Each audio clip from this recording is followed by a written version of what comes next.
அமெரிக்காவினுடைய அதிரடி தாக்குதல்ல வெனிசுலா நாட்டிலிருந்து கடத்தி வரப்பட்ட அதிபர் மதுரோ மற்றும் அவரது மனைவி முதல் முறையா நியூயார்க்ல இருக்கக்கூடிய நீதிமன்றத்துல ஆஜர்படுத்தப்பட்டாங்க. அப்ப மதுரோ பேசினது என்ன, அவர் அடைக்கப்பட்ட சிறைச்சாலை எப்படி இருக்கும் என்பது பற்றிலாம் விவரிக்க இணைஞ்சிருக்காரு எமது சிறப்பு செய்தியாளர் Salim. Over to you Salim. வெனிசுவேலாவின் அதிபராக இருந்த நிக்கோலஸ் மதுரோவிற்கு தற்பொழுது 63 வயதாகிறது. அவருடைய மனைவிக்கு 69 வயதாகிறது. 2 பேரையும் அமெரிக்கா வெனிசுவேலா நாட்டில் அதிரடியாக புகுந்து நள்ளிரவில் அவங்க உறங்கிக் கொண்டிருக்கும் பொழுது அவர்களை கடத்தி வந்து விட்டார்கள்.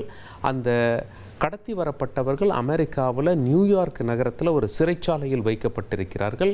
அங்கிருந்து அவர்கள் ஹெலிகாப்டர் மூலமாக நீதிமன்றத்துக்கு அழைத்து வரப்பட்ட காட்சிகளை நீங்கள் தற்பொழுது பார்த்து கொண்டிருக்கிறீர்கள்.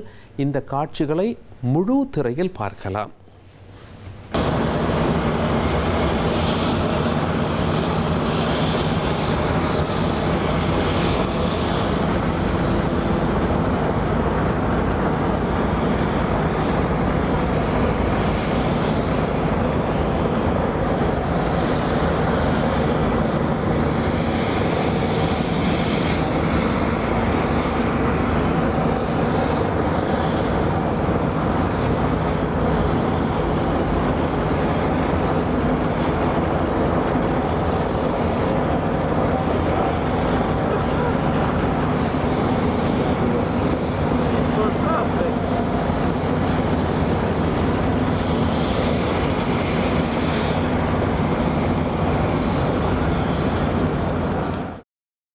நீதிமன்றத்தில் நிக்கோலஸ் மதுரோ என்ன சொன்னார் அப்படின்னா, அவருடைய கைகள் கட்டப்பட்டிருப்பதை நாம் பார்க்கலாம். தாங்கி தாங்கி நடக்கிறார். அவர் என்ன சொல்கிறார் அப்படின்னா, நான் தான் இதுவரையில் வெனிசுவேலாவின் அதிபராக இருந்து கொண்டிருக்கின்றேன்.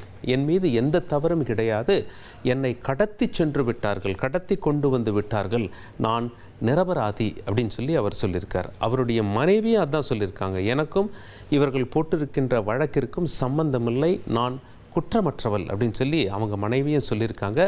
அடுத்த ஹியரிங்கு மார்ச் 17ஆம் தேதி, அதாவது 2 மாதங்கள் கழித்து மீண்டும் அவங்க கோர்ட்டுக்கு வர வேண்டியிருக்கும். இந்த வழக்கு 2 மாதத்திற்கு ஒத்தி வைக்கப்படுகிறது.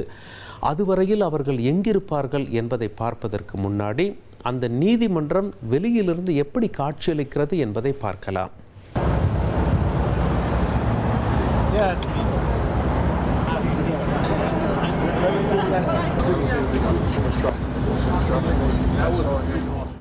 நீதிமன்றத்தில் விசாரணை முடிஞ்ச பிறகு சிறைச்சாலைக்கு அழைத்து செல்லப்பட்டார்கள். அந்த சிறைச்சாலை எப்படி இருக்கிறது என்பதை பார்க்கலாம்.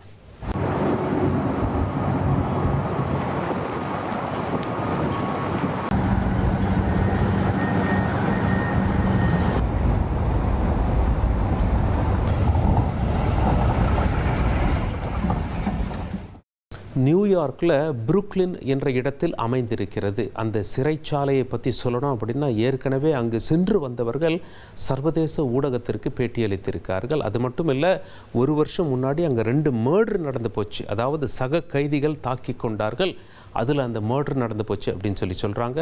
அது மட்டும் இல்லை, இவர் ஒரு ஹை ப்ரொஃபைல் பிரிசனர் என்ற காரணத்தினால் அங்கே பதட்டம் உச்சத்தில் இருக்கிறது. ஏன்னா அமெரிக்காவில் நிறைய கிரிமினல் கேங் இருக்கிறது.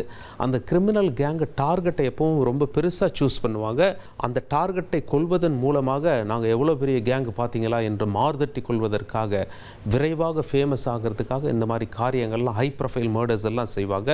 அவங்கக்கிட்டேருந்து எந்த அளவிற்கு வெனிசுவேலா நாட்டின் அதிபராக இருந்த நிக்கோலஸ் மதுரோவை அமெரிக்க போலீஸ் பாதுகாக்கும் என்ற கேள்வியெல்லாம் எழுப்பப்பட்டிருக்கிறது. அவருடைய பாதுகாப்பு சிறப்பானதாக இருக்குமா என்ற கேள்வியெல்லாம் எழுப்பப்பட்டிருக்கிறது.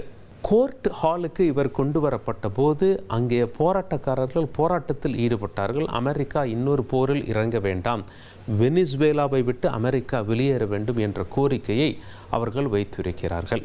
அந்த காட்சிகளையும் பார்க்கலாம்.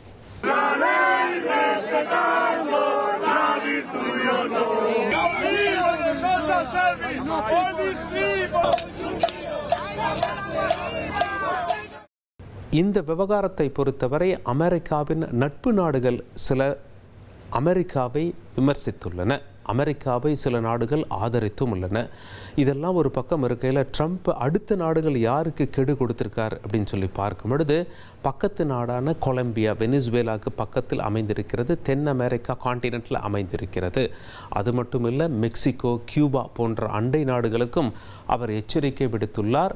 அது மட்டும் இல்லை, இன்னும் ஒருபடி மேலே போய் அவர்களுடைய கூட்டணி நாடான நாட்டோவில் அங்கம் வகிக்கிற டென்மார்க்குடைய ஒரு பகுதியான கிரீன்லாண்ட் என்ற பகுதியை அமெரிக்காவுக்கு சொந்தமான பகுதி என்று ட்ரம்ப் கூறி வருகிறார். அது அமெரிக்காவிடம் கிரீன்லாந்து ஒப்படைக்க வேண்டும் என்று பேசியிருக்கிறார். டென்மார்க் என்ன சொல்லியிருக்காங்க, அங்கே போய் இங்கே போய் கடைசியில் எங்ககிட்டயே வந்துட்டீங்களே, நாங்கள் உங்கள் கூட்டணியில் இருக்கிற நாடு இல்லையா அப்படின்னு சொல்லியிருக்காங்க. அது மட்டும் இல்லை, இங்கிலாந்து என்ன சொல்கிறாங்க, இந்த விவகாரத்தில் நாங்கள் டென்மார்க்கு பக்கத்தில் நிற்கிறோம், கிரீன்லாந்து டென்மார்க்குக்கு சொந்தமான இடம் அப்படின்னு சொல்லியிருக்கிறாங்க. ட்ரம்ப்புடைய அடுத்த டார்கெட் யார் என்று சர்வதேச அளவில் பேசப்பட்டு வருகிறது. இந்த அதிரடி நடவடிக்கை உலக நாட்டின் தலைவர்கள் மத்தியில் மிகப்பெரிய சலசலப்பையும் அச்சுறுத்தலையும் ஏற்படுத்தி இருக்கிறது. இனி செல்லும் இடமெல்லாம் செய்தி. தந்தி டிவியின் வாட்ஸ்அப் சேனலை ஃபாலோ பண்ணினா செல்ல இருக்கும் இடமெல்லாம் செய்தி. இதோ QR கோட், இப்பவே ஸ்கேன் பண்ணுங்க, ஃபாலோ பண்ணுங்க.